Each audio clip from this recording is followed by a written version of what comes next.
Good morning all of you. आज हम बात करते हैं एलर्जिक राइनाइटिस की। एलर्जिक राइनाइटिस एक बहुत ही कॉमन प्रॉब्लम है आज की पॉपुलेशन के अंदर, जिसके मुख्य लक्षण रहते हैं आँख से पानी आना, नाक से पानी आना, नाक में खुजली चलना, गले में खराश रहना। लंबे समय से अगर एलर्जिक राइनाइटिस से परेशान है तो नाक बंद रह सकता है। गले में खांसी, पेशेंट को खांसी आ सकती है, सूखी खांसी आ सकती है और मरीज के सर में दर्द हो सकता है, आंखों से पानी आ सकता है। ये मरीज के मुख्य लक्षण रहते हैं, जिससे मरीज काफ़ी परेशान हो जाता है इन लक्षणों की वजह से। एलर्जिक राइनाइटिस के मुख्य रिस्क फैक्टर जो रहते हैं वो रहते हैं एयर पोल्यूशन, डस्ट, धूल मिट्टी से एलर्जी, एक स्पेसिफिक मौसम के अंदर पोलन ग्रेन परागकण होते हैं जो पौधों से निकलते हैं, उनसे उसको प्रॉब्लम हो सकती है। किसी मरीज को घर के अंदर अगर कारपेट लगा है तो कारपेट के अंदर डस्ट माइट्स होते हैं, डस्ट माइट्स से प्रॉब्लम हो सकती है। किसी मरीज को घर के अंदर जो पेट्स रखते हैं, पालतू जानवर रखते हैं जैसे बिल्ली, कुत्ता, तो उनके जो फर होते हैं उन फर से उनको प्रॉब्लम हो सकती है। लेकिन इन सब चीज़ों से वो मरीज़ अनजान रहता है और इन जो मैंने पहले मरीज लक्षण बताए थे एलर्जिक राइनाइटिस से, उनसे वो परेशान रहता है और उसको पता भी नहीं चलता कि उसको ये लक्षण इन चीज़ों की वजह से हो रहे हैं।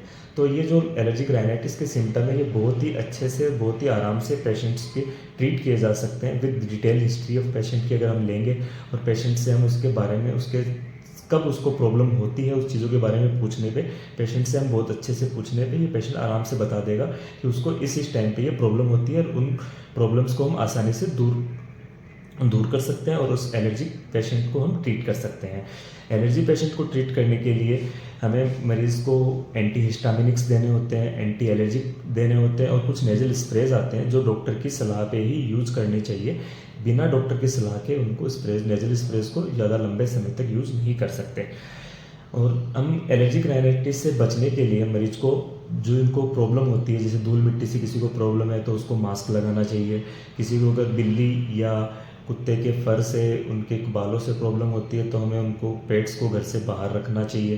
पोलन ग्रेन का जो स्पेसिफिक टाइम होता है, जिस टाइम पे पोलन ग्रेन ज़्यादा फैलते हैं, पोलन ग्रेन फैलते हैं जब फूल नए आते हैं, उस टाइम पे ये पोलन ग्रेन का मौसम होता है जब वो ज़्यादा हवा में फैलते हैं और पेशेंट को उससे प्रॉब्लम होती है। उस टाइम पे मरीज़ को अपने खिड़की दरवाजे बंद रखने चाहिए और एलर्जिक पेशेंट को मास्क कम से कम हमेशा यूज करना चाहिए।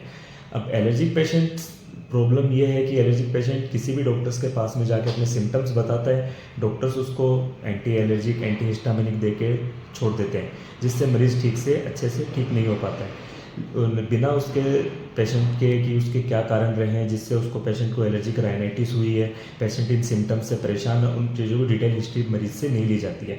इसीलिए एलर्जिक राइनाइटिस पेशेंट को अगर कभी भी ये प्रॉब्लम्स होती है तो एक अच्छे अपने नज़दीकी ईएनटी स्पेशलिस्ट से ही इसका इलाज लें, क्योंकि एक ईएनटी स्पेशलिस्ट ही एलर्जिक राइनाइटिस को, उसके सिम्टम्स को और मरीज के सिम्टम्स को अच्छे से समझ सकता है और उसको दूर करने में उसकी मदद कर सकता है। इसलिए अगर कभी भी किसी भी परिवार के सदस्य को, किसी भी पड़ोसी को, दोस्त को, रिश्तेदारों को एलर्जिक राइनाइटिस जैसी प्रॉब्लम हो तो उसको ईएनटी स्पेशलिस्ट डॉक्टर को ही दिखाना चाहिए।